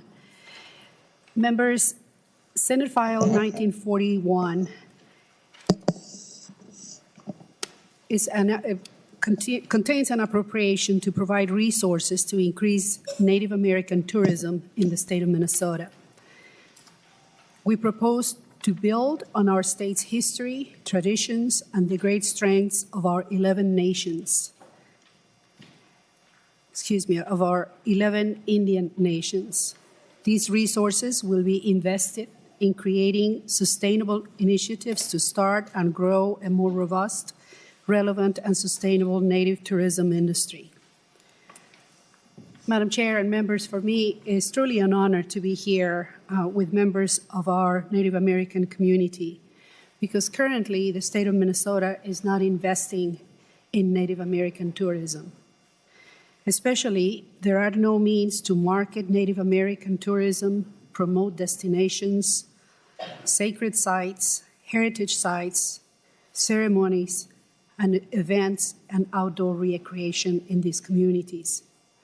Your support of this bill will help us create the momentum that we need to invest in this important industry and to partner with our native nations to create more jobs and opportunities in the state of Minnesota, particularly in areas where this economy and this opportunity needs to grow. I thank you for the opportunity to present this today, and with me, I have a couple of testifiers that will be speaking to some of those opportunities. And Madam Chair and members, I wanted to share with you some personal opportunities and personal issues that have come to my attention. I have been invited to travel in native lands in Ecuador and Colombia and some parts of South America and Central America. And there's a significant interest in coming to visit Minnesota because of our native traditions. And so I believe very strongly that not only for the opportunities that would present locally and nationally, but for the global opportunities that exist to connect our tribal nations, this is really a great investment.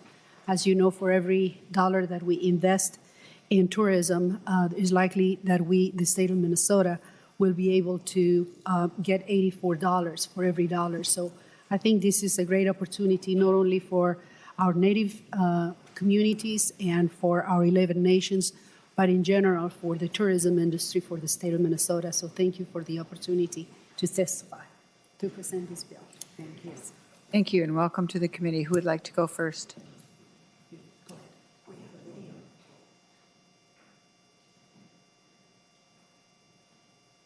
Video from Dr. Anton Trevor, who is listed in the agenda. Chairwoman Rood and distinguished colleagues, my name is Anton Troyer, and I am professor of Ojibwe at Bemidji State University and author of 14 books on Native American history and culture. I'm pleased to endorse the proposal before you to allocate a line of funding to promote tourism in Minnesota's Native communities. While the state of Minnesota has never allocated any of its annual $15 million on tourism promotion each year to shine a light on the cultural and historic offerings of our Native communities, it is high time that we do so now. Highlighting this distinctive dimension of Minnesota's cultural heritage is not a special benefit to any special interest group, but simply one of the most sensible ways to amplify Minnesota's dynamic, competitive tourism offerings relative to other states. And when those dollars are spent in Minnesota to bring people to Minnesota, it benefits all of Minnesota. Thank you.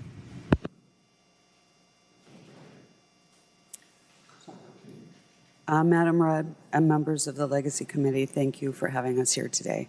We appreciate having the opportunity to present to you NATOM, which stands for Native American Tourism of Minnesota.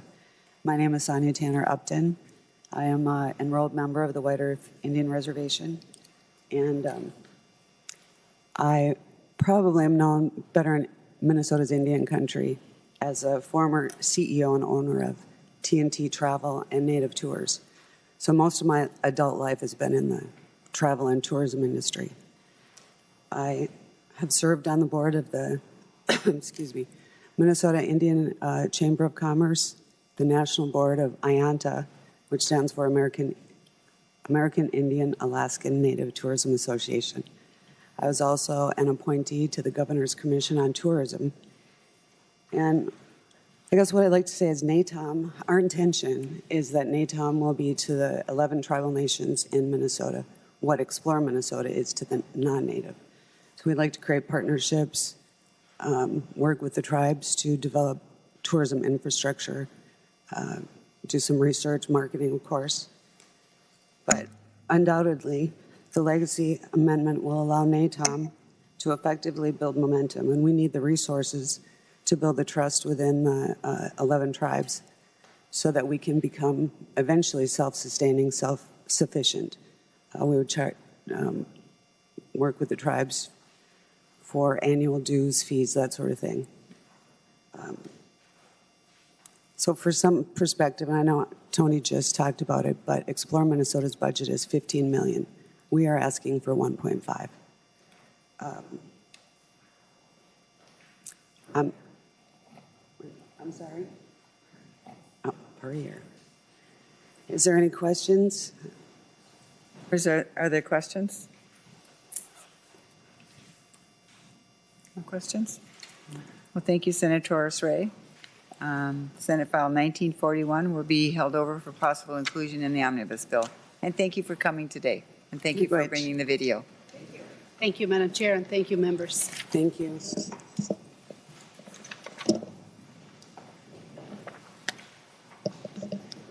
Senator Utke.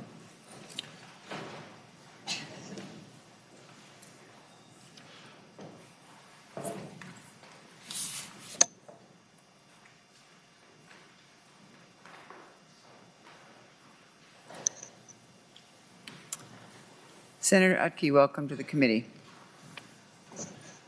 Thank you, Madam Chair and members. Senate File 1848 first, please. Okay, thank you. Senate File 1848 is a request to appropriate money from the Arts and Cultural Heritage Fund to the Indian Affairs Council for preservation of the Dakota and Ojibwe Indian languages and for protection of the Indian graves. This year's request is for $2,150,000 each year of the biennium. This amount is an increase of $730,000 over the previous biennium, but is due to the success of the language immersion education programming. The programming could be offered in additional schools, so this is the reason for the additional request. They would like to expand the program. In addition to the funding language programs, it also includes $50,000 to create an assessment model to measure and report the overall success of this programming, which would give us everybody a measuring stick as we move forward. And then there's lastly $100,000 to carry out responsibilities related to the Native American Graves Protection and Repatriation Act. So with that, Madam Chair, I've got a couple testifiers with us today that would like to speak to this and give us additional information. Thank you and welcome to the committee. Please identify yourself for the record. Good afternoon, Madam Chair and committee members. My name is Shannon Gijik. Shannon Gijik, Indigenous Cause, Ginui Kwe Indigu, Ojibwe Mong, Adik Induadam, Asabikone, Zagai, Iganing, and Dunjaba. Again, my name is Shannon Gijik. That is the first time that I have publicly introduced myself in my language. My Ojibwe name is Golden Eagle Woman. I am a Caribou clan from Nut Lake in northern Minnesota. I am the legislative and grants director for the Minnesota Indian Affairs Council and have been working in that capacity for the last 2.5 years, directly overseeing the language grants program. The Minnesota Indian Affairs Council was first appropriated funds for Dakota and Ojibwe language revitalization in the 2010-11 biennium. This funding has been instrumental to language preservation and educational projects, as well as early childhood immersion programs across the state. We've funded around 100 of these language projects and have supported 2 early childhood immersion schools. The language program has experienced growth in part due to this successful state partnership and has seen double the request in funding than what we have been able to fund. This year's request for funding includes an allocation to the tribal nations in the state of Minnesota, funding to provide for the expansion of language immersion schools. I want to highlight that there's been an increase from 2 in 2010 to now 5 fully operating language immersion schools in the state, including the first Dakota Early Childhood Language Immersion School in the nation, located in the Lower Sioux Indian community. There is also the traditional ask for funding competitive grant projects. The MIAC board, consisting of 10 of the 11 tribal leaders in the state, helped guide in the creation of and approve this new path forward to provide critical fiscal resources to government language-specific initiatives, tribal government language-specific initiatives, and to broaden support and inclusivity of all immersion schools. So some of the past competitive grant projects include the Bois Forte language app that has been kind of a prototype for other language apps and is able to reach a broader geographical language learners. MDE is currently creating standardized Dakota and Ojibwe language assessments and bilingual seals for Minnesota high school students to receive free college credit for Dakota and Ojibwe language acquisition. And then the first dual language road signs in the state of Minnesota was a collaborative partnership between MIAC, MnDOT, and the White Earth Nation. There are now more dual language signs in the state, and an example of the dual language signs can be found in the packet that was handed out. The Net Lake sign was also, it used the MIAC language funds.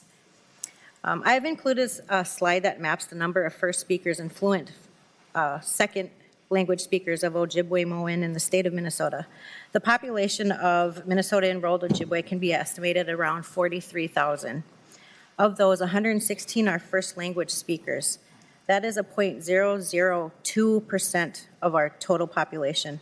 The chart also depicts the number of second language speakers who have varying degrees of fluency. There are 69 second language speakers, indicating a 0.001% of all in the total population. I want to acknowledge that these statistics were provided by Anton Troyer, who you just saw on the screen earlier, professor of Ojibwe at Bemidji State University. As horrifying as these statistics are, the state of the Dakota language is in even more dire shape. I do not currently have a complete picture of this, but am working on a way to collect that data. Madam Chair and committee members, I want you to understand, and I want to quote from the 2011 Dakota and Ojibwe Language Revitalization in Minnesota Working Group report to the legislature, that Minnesota's most enduring languages are in danger of disappearing. Without timely intervention, the use of Dakota and Ojibwe languages, like indigenous languages throughout the globe, will decline to the point beyond recovery. The last ask is for funding for the Dakota and Ojibwe Language Revitalization Work Group. The work group is essential to and will be tasked with developing an assessment to monitor revitalization efforts in the state, as the senator alluded to earlier. We want to see how much the needle has moved and have that information available to not only those who promote, preserve, and protect our languages, but also to the legislature and the citizens of the state of Minnesota. I noticed that I did not include that ask in the handout, and that's my apology. We tried to kind of shrink our presentation due to the amount of bills that were being heard today. But we are asking for $50,000 each year for the volunteer working group, so the membership can meet and carry out this important work. The membership includes 12 tribal delegates, 2 elder advisors, 1 Ojibwe and 1 Dakota, 2 urban representatives, as well as a U of M rep and a Minnesota Historical Society rep, 1 member of the House of Representatives, and we're recruiting a Minnesota senator. So if you're interested, please get back to me. This concludes my section of the presentation. I'd like to say, Miigwech, thank you for listening, and introduce Jim Jones from our Cultural Resource Department.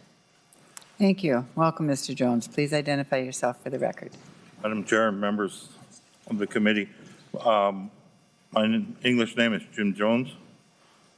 My Anishinaabe name is Wabanguning Zebing, Indigenous Cause, and I'm from the Leech Lake Reservation. I'm the Cultural Resource Director for the Minnesota Indian Affairs Council. The appropriation that we're seeking is $400,000 to carry out the ongoing responsibilities that the Indian Affairs Council has under Minnesota Statute 307.08, the Private Cemeteries Act. And this is to comply with the federal law that applies to the Indian Affairs Council as well, and that's Public Law 101-601, Native American Graves and Repatriation Act. Once remains are found and Indian Affairs Council takes control of those, we also have to comply with federal law as well.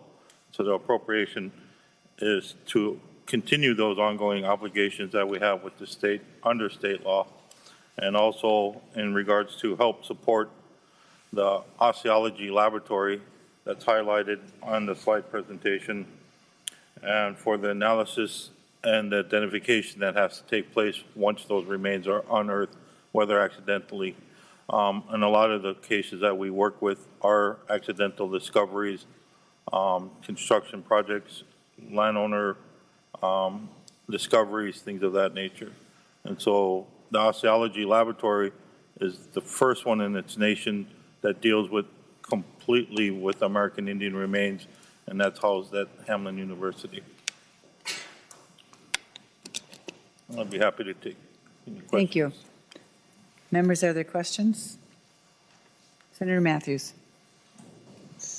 Thank you, Madam Chair. And I just want to speak briefly in support of this bill. I want to thank Senator Utke for bringing it forward. And Madam Chair, I hope this makes it in our final bill. I signed on to it because particularly for the language part, I do think this is an important piece of our state history that we should try to make efforts to preserve, because there's a lot of historical significance in language, and that's not just applies in this area, but this applies in a lot of areas that we study. And so I thought this was a worthwhile investment, and I support the bill and want to thank you for hearing it today. Thank you. Is there anyone else who would like to testify on this bill? Another testifier, Senator Utke.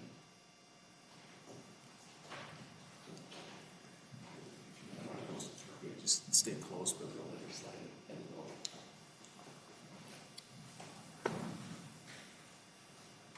Good afternoon. I'm Lori Harper. I'm with the Leech Lake Band of Ojibwe.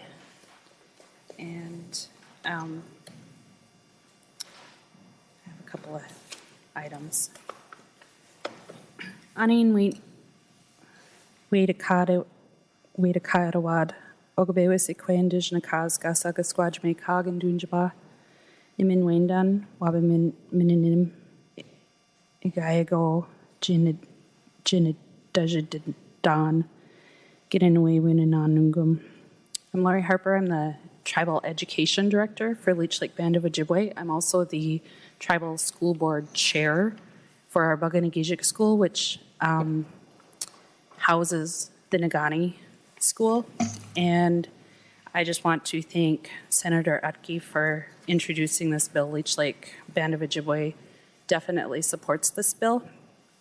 One of the concerns that we have, though, is for the past 4 state biannual budget cycles, going back to 2011, Minnesota has appropriated $125,000 annually to the Nagani program, with the program specifically listed in the authorizing bill.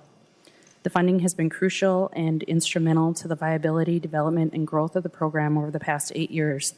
Indeed, without this funding, the program would not operate at its current level. We currently have a K-6 immersion school. We've also recently, as of a year and a half ago, we graduated our first high school students. Those 2 high school students that graduated from our local area schools in a public school setting entered their first year in college as juniors in college. And that wasn't due to a setting that taught only in English. That was due to their ability to think broader in a larger context. And we know that inherently, we know that our languages are important to us. So I understand that MIAC has changed their direction this year, seeking to expand and grow the current language revitalization efforts, and Leech Lake supports that. We really need to see the expansion of our language immersion programs throughout the whole state. By and large, Leech Lake applauds these efforts and fully supports our growing and expanding the resources available for language revitalization. However, we feel it is just as important to protect the funding for programs that have a proven track record of success. Leech Lake supports listing each program, or at a minimum, specifically listing the Nagani program, as has been done for the past 4 budget cycles. The listing of Nagani does not alter the overall amount sought or change any aspect of the proposal, but it protects the funding stream for a proven program that serves the people of Leech Lake consistently and very well. Thank you for listening. Senator Utke. Thank you, Madam Chair. And I guess I can add a little bit on that. I think do you have the A1 amendment in your packets? Okay. I do. And I hadn't offered that at the beginning because of conversations I've had with multiple parties. And I realized the past history and past precedents maybe, and you've maybe have more history, not maybe, you would have more history to that than I do because you've been involved in past biennium budgets with this. And a couple things, and I'll just lay it on the table and maybe ask for your input too, was the fact this bill is asking for increased funding because of the expansion that's been talked about here earlier. And when we look at the bill, this money does go to the Indian Affairs Council and then goes through their distribution system. So that's kind of why I held back on A1 at this point is, do we allow them at a more local level to work with these distributions and make sure everybody is taken care of rather than spell out just one, or to spell out more and just, you know, have those grants put in print at this level. And I was thinking, you know, further out we get it out to the Indian Affairs Council that they can better manage this. But I will ask your input and the committee's input on that also. You know, because I have two people here that they both like the programs they're doing great things with them. It's just getting down to the distribution of funds. Well, Senator Udke, I think in the past this has been put in the bill as a direct appropriation with their name in it, and so I don't know why it wasn't this year, but it's your bill. So I guess what I would ask is that you, because I feel uncomfortable putting an amendment on your bill, and so I would ask that you maybe get together and have a good conversation and get back to the committee on what you would like to have done here, because I understand both sides of the issue, and I would really like you to work it out before and come back and you know, let us know what you think. I understand both sides, and this has always been in the bill before, and I'm not quite sure why it was left out as an exact appropriation. So I'd really appreciate it. Senator Torres-Ray. Thank you, Madam Chair and members and Senator. I am a little worried about not having the direct appropriation. And just for a scenario, if, let's just say, Madam Chair, you decide that only $200,000 are available. If the council or the decision of the people is to divide this between several programs, my fear is that your program will not continue because you will not have sufficient funding. And I am aware of the history and the amount of work that has taken to put the program in place. So by not continuing the appropriation that we have now, I sincerely hope that we put a lot more into this, and I will encourage you, Madam Chair, members, to think about increasing the funding. But if the funding continues at the same level, it is likely that this program will not be able to continue if you don't have a direct appropriation. And I am very concerned about that, and I would like to hear if that is a risk, because I do think that it takes a tremendous amount of effort to build these programs, and we need continuity. You are fully aware of what it has taken to bring us to this place. So if it is not in legislation, I would like to be assured that the $125,000 appropriation that you currently receive will continue regardless of how the funding is appropriated here. Because I think you will compromise the program by taking money away from this program today. That's kind of my fear. Members, are there further questions? Senator Weber. Thank you, Madam Chair. I just wanted to clarify in my mind. I'm assuming that, okay, the overall request is about $730,000 greater, as I understand, than the request was the previous biennium. The previous biennium, the $125,000 was listed as a specific item of the total request, or was it a request that stood on its own? Go ahead, Lori. Ms. Harper. Sorry. In the past? Yes, in the past it was specifically named in statute that one other program, Wichoi Nandikandan and Leech Lake Band of Ojibwe's Nikani School receive direct appropriations. Madam Chair, I think what he Senator was Atke. asking, it would have been out of this total appropriation, it would have been named from that pool of funding. Yeah, Senator Weber, it's from the pool of funding. It's not added on. Okay.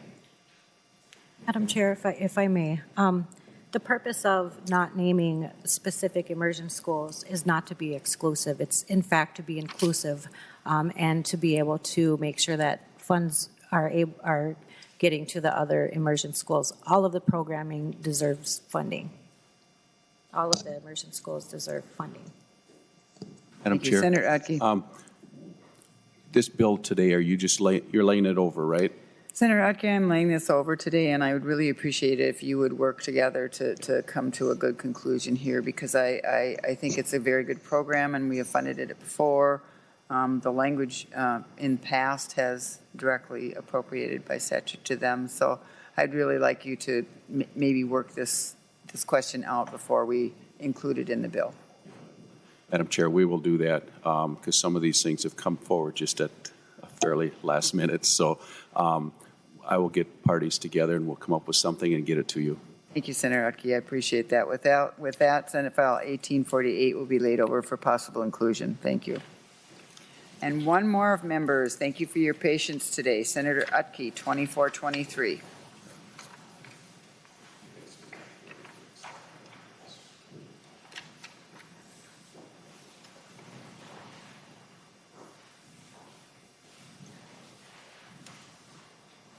When you're ready, Senator Atke. Okay, thank you. I forgot about this. I just about left with the rest of them. So thank you, Madam Chair.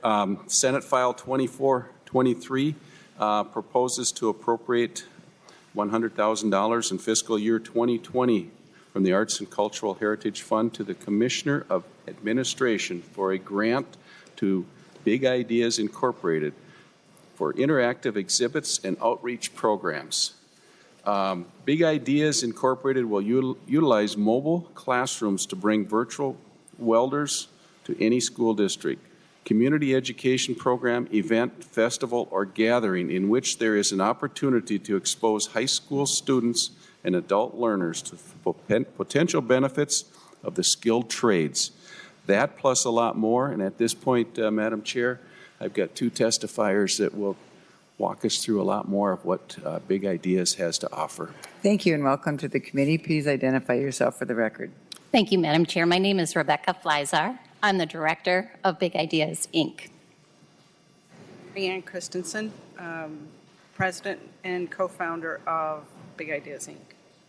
So I just want to tell you a little bit about what we do now. So our mission is to provide the opportunity to discover, explore, and learn skilled trades. And this was initiated because we have too many high school students that are leaving high school without any exposure to any skilled trades such as carpentry, plumbing, the likes. Actually, in the state of Minnesota right now, we have 183 high school districts that have no CTE classes whatsoever. So we know that throughout the job market, we are looking for 2/3 of our open jobs in the state of Minnesota are in the areas of skilled trades, and yet 2/3 of our high schoolers go on for a 4-year degree. So they're competing for 1/3 of the jobs. To make Minnesota continue to thrive, we need to promote our skilled trades. We don't expect a doctor to come out of a high school with no science classes, and yet that is what we're looking for these skilled trades. So our mission as a nonprofit was to bring them back and let people try them. And we don't just address high school students, we look at adult learners as well that maybe are in an underserved job. We know that we have about a 3% unemployment in Minnesota, yet 9.9% of Minnesota is living underneath the poverty line. So we're looking at taking some of those people that are showing up for a 40-hour-a-week job but aren't making what they could potentially make. So what we've done in the past is work with community education throughout Minnesota. We are in Sartell, we are in Fairmont, Laverne, Worthington. We're up north now in Grand Rapids. We are based out of New Ulm, but that is not where we're not just centered there. Our goal has been to bring skilled tradesmen to these classes to give them a direct approach of what these classes and future careers would look like. So we don't use high school teachers, and the reason for that is very few school districts that do have CTE have industrial arts teachers anymore. We know that they're ag teachers, or in the case of New Ulm, we have a science teacher that teaches shop on his free period, and so they're not getting quite the education quality that we would look for. So we bring active tradesmen, such as welders, and bring them into the community ed classrooms to teach these classes. But here's the problem. If we have 183 school districts that don't have CTE classes, they also don't have the equipment. So we have no opportunity to reach these students, and therefore we cannot expect the number of skilled tradesmen to go up. In fact, research shows that it is going down. And so our goal is to bring mobile virtual welding equipment to these districts. We've partnered very closely with Miller Welding, and these are about 100% carryover from real welding to the virtual. And it provides instant replay to our instructors to show students where they're wrong. So our goal is really just to get these welders funded. We have a steady stream of income through our founder in our nonprofit, as well as outside industries that are working to fund us. So we believe this would be a one-time request. So that's our mission, and our goal is to get these out there. The reason we chose welding is it is a base trade for many, many careers. Ag, mechanics, the fabrication, machining, they all start with welding. So we believe we can make the greatest impact in this trade. Thank you. Members, other questions? Well, thank you, Senator Utke. Senate file. Tried to keep it within a very tight. They gave me 4 minutes, right? That's what they told me. I think I was at 3:58 here, so. They followed orders. So, do you have any questions for us? With that, seeing no further discussion, Senate File 2423 will be held over for possible inclusion. And thank you for coming today. We Thank you, appreciate Madam it. Chair, for having Thank us. you, Thank Senator you. Utke. Thank you. And members, if you ever want to be, I don't know how many welders we have around the table, but if you want to be tested, try that virtual welding. It's quite a challenge, but it's very good. I've seen it at one of the schools in my district, and it's amazing what you can do with computers. Thank you. Members, we will meet here on Wednesday in this room also for Legacy. So thank you for your patience today and your attention. With no further agenda items, we are adjourned.